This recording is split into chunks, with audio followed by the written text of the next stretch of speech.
بسم اللہ الرحمن الرحیم نحمده ونصلی علی رسوله الکریم اما بعد اللہم صلی علی محمد النبی الامی وعلی آلہ وسلم تسلیما۔ احباب گرامی، آج ہمارا سکون خانہ کورس میرا گھر میری جنت کورس کا 11واں سبق ہے، اور ہمارے اس 11ویں سبق کا عنوان ہے پیغمبر اسلام صلی اللہ علیہ وسلم کی گھریلو زندگی۔ دیکھیں، کسی بھی انسان کے اخلاق کی سب سے بڑی آزمائش کی جگہ خود اس کا گھر ہے۔ لوگوں سے، گھر کے لوگوں سے صبح و شام واسطہ پڑتا ہے۔ گھر کے ماحول میں انسان اپنا حقیقی مزاج چھپا نہیں سکتا۔ اس لیے نبی کریم صلی اللہ علیہ وسلم نے ارشاد فرمایا، تم میں سب سے بہتر اخلاق اس کے ہیں جو اپنے اہل و عیال کے ساتھ بہتر اخلاق رکھتا ہو۔ جناب رسول اللہ صلی اللہ علیہ وسلم کی خارجی زندگی کی ذمہ داریاں اتنی وسیع تر تھیں کہ ان کے ساتھ آپ اپنے اہل خانہ اور افراد خاندان کے لیے وقت نکالنا اور ان کے حقوق کی رعایت رکھنا آج کے زمانے کو دیکھتے ہوئے ایک مشکل ترین بات تھی۔ لیکن جناب رسول اللہ صلی اللہ علیہ وسلم کی زندگی کا جب مطالعہ ہم کرتے ہیں تو یہ بات کھل کر سامنے آتی ہے کہ رسول اللہ صلی اللہ علیہ وسلم ازواج مطہرات، اولاد، خدام، قریبی رشتہ دار وغیرہ سب کے حقوق کی رعایت رکھا کرتے تھے۔ زندگی کے کسی موڑ پر بھی آپ صلی اللہ علیہ وسلم ان کے حقوق سے غافل نظر نہیں آتے۔ آپ ہر گھڑی ان کے حقوق کی فکر رکھتے تھے۔ ایسا بھی کبھی نہیں ہوا کہ آپ اپنے ماتحت کی حقوق ادا نہ کیے ہوں، ان کی حق تلفی کی ہو، ایسا کبھی نہیں آیا۔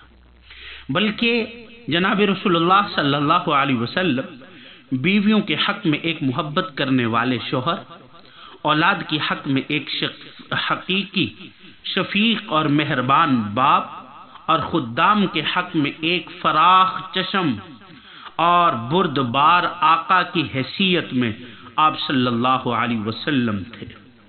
جناب رسول اللہ صلی اللہ علیہ وسلم کی کل 11 بیویاں تھیں اور بیک وقت 9 بیویاں آپ صلی اللہ علیہ وسلم کے ساتھ تھیں۔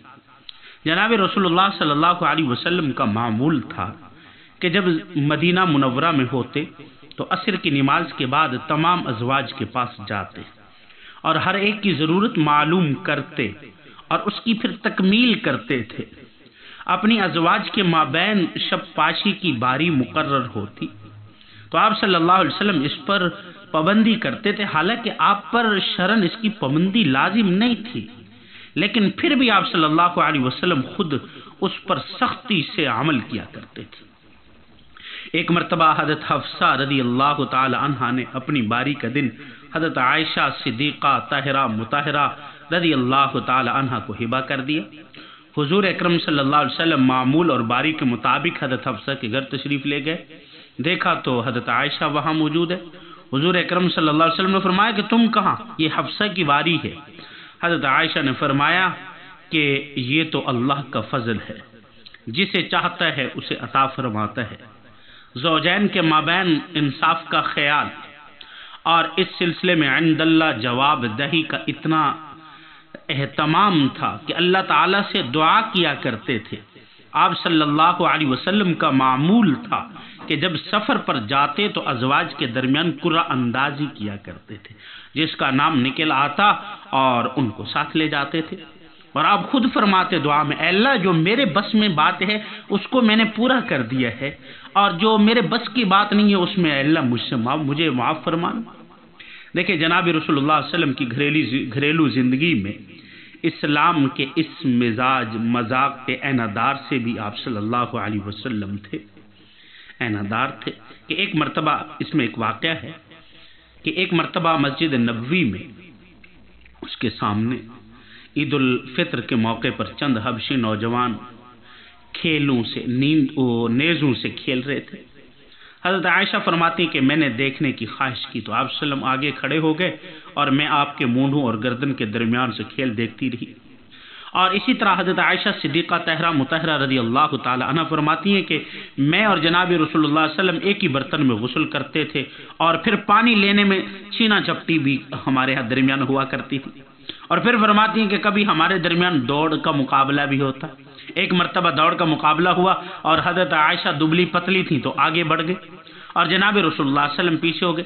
پھر کچھ دن بعد پھر دوبارہ مقابلہ ہو تو حضور سبقت لے گئے اور آپ صلی اللہ علیہ وسلم نے فرمایا کہ یہ اس دن کا بدلہ ہوگی۔ دیکھیں حضور صلی اللہ علیہ وسلم نے اپنے یہ فعل کر کے بتایا کہ اپنے اہل خانہ کے ساتھ کیسے زندگی گزاری جاتی ہے، اپنی بیوی کے ساتھ کس طرح رہا جاتا ہے۔ جناب رسول اللہ صلی اللہ علیہ وسلم کا معمول تھا کہ گھر میں داخل ہوتے تو آپ پہلے سلام کرتے، ایسا انداز ہوتا کہ سونے والے بیدار نہ ہوں اور جو بیدار ہوں وہ سلام کی آواز سن لیں۔ اگر گھر میں کوئی چھوٹا موٹا کام ہوتا تو آپ خود انجام دے دیتے تھے۔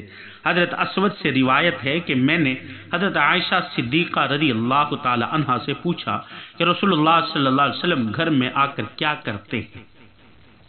تو حضرت عائشہ صدیقہ رضی اللہ تعالی عنہا نے جواب دیا کہ اپنے گھر والوں کی خدمت، یعنی گھریلو زندگی میں آپ حصہ لیتے تھے، گھر کا کام کاج بھی کر لیا کرتے تھے۔ جیسے حدیث مبارکہ میں آتا ہے کہ آپ دودھ نکال لیتے بکری کا، اپنی نعلان مبارک کئی دفعہ خود بھی آپ صلی اللہ علیہ وسلم سی لیا کرتے تھے۔ اس طریقے سے یہ سارا آتا ہے حدیث مبارکہ میں۔ اور اسی طرح گھر کے اندر جو کھانا تیار ہوتا وہ آپ کے سامنے حاضر کر دیا جاتا۔ آپ کو مرغوب اور پسندیدہ اگر کوئی شے ہوتی تو آپ اس میں تناول فرما لیتے، وگرنہ خاموشی اختیار کر لیتے، لیکن کھانے کے اندر کوئی عیب نہیں نکالتے تھے۔ دن کے کھانے کے بعد تھوڑی دیر آپ کیلولہ بھی کیا کرتے تھے۔ رات میں عشاء کی نماز کے بعد غیر ضروری جاگنے کو بالکل آپ پسند نہیں فرمایا کرتے تھے۔ اور جناب رسول اللہ صلی اللہ علیہ وسلم کا بستر مبارک جو تھا وہ بالکل معمولی ہوتا تھا، بسا اوقات چمڑے کا، اور اس میں کھجور کی چھال بھری ہوئی ہوتی تھی، اور کبھی تو صرف چمڑے کا بھی ہوتا اور آپ اسی پر آرام فرما لیتے تھے۔ آپ کو بچوں سے بہت محبت تھی، راستے میں بچے کھیل رہے ہوتے، راستے میں مل جاتے تو آپ صلی اللہ علیہ وسلم ان کو سلام کرتے تھے، اور گھر میں بچوں کے ساتھ خوش مزاجی کے ساتھ پیش آتے، ان کو کندھے پر بٹھاتے، گود میں لیتے، پیار کرتے، چومتے تھے۔ آج ہمارے ہاں بعض احباب اس بات کو ناپسند سمجھتے ہیں کہ بچے میرے کپڑے خراب کر دیں گے، بچوں کو اٹھانا اچھا نہیں ہے، جبکہ حضور اکرم صلی اللہ علیہ وسلم کا یہ معمول ہے۔ حضرت اسامہ بن زید رضی اللہ تعالی عنہ فرماتے ہیں کہ میں ایک مرتبہ کسی ضرورت سے رسول اللہ صلی اللہ علیہ وسلم کے پاس آیا، آپ صلی اللہ علیہ وسلم سے ملاقات ہوئی، میں نے محسوس کیا کہ آپ کو کچھ اٹھائے ہوئے، مجھے یہ محسوس ہوا کہ جیسے آپ نے کچھ اٹھایا ہوا ہے۔ میں نے پوچھا، آپ صلی اللہ علیہ وسلم نے تھیلی، آپ سے جب پوچھا تو آپ نے ایک تھیلی کھولی اور ایک کپڑا سا بنا ہوا تھا اور جس میں حضرت حسن اور حسین بیٹھے ہوئے تھے، آپ نے ان کو اس تھیلی کی طرح تھا ان میں ڈال کے ان کو اٹھایا ہوا تھا، اور آپ نے فرمایا کہ یہ دونوں میرے بیٹے ہیں اور میری بیٹی کے بیٹے ہیں، اے اللہ ان دونوں سے محبت رکھتا ہوں میں، اے اللہ تو بھی ان سے محبت رکھ، اے اللہ تو اس شخص سے بھی محبت رکھ جو ان سے محبت رکھے۔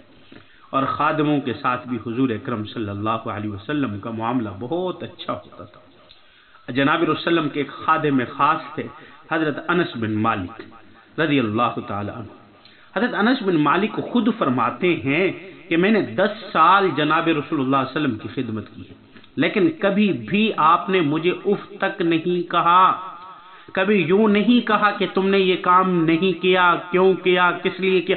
خود فرماتے ہیں کہ ایک دفعہ حضور نے مجھے کسی کام کے لیے بھیجا اور میں راستے میں بچوں کے ساتھ کھیلنا شروع ہو گیا، اور آپ صلی اللہ علیہ وسلم کافی دیر انتظار کرنے کے بعد جب بہر آئے تو دیکھا میں کھیل رہا ہوں، آپ نے میرے ایسے کندھوں پہ ہاتھ رکھا، میں نے جب حضور کی طرف دیکھا تو آپ ہنسنے لگے، اور مجھے کام یاد آ گیا، آپ خود وہ کام پہلے کر چکے تھے۔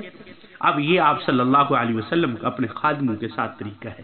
دیکھیں، ایک کامل اور مکمل انسانی زندگی کی بنیادی شناخت یہ ہے کہ دنیا میں چھوٹے بڑے، حاکم محکوم، دوست دشمن، اپنے پرائے، امیر غریب، ہر سطح اور ہر طبقہ کے لوگوں سے جہاں اس سے تعلقات میں ہوں، ان تمام کی زندگی جناب رسول اللہ صلی اللہ علیہ وسلم کے قول و فعل سے ملتی ہے۔ آپ صلی اللہ علیہ وسلم کی زندگی اپنی مثال آپ ہے۔ جو شخص حضور اکرم صلی اللہ علیہ وسلم کی گھریلو زندگی کو اپنا نقشہ بنائے گا، اپنا طرز عمل بنائے گا، اس کی گھر کی زندگی سکون کی زندگی ہو جائے گی۔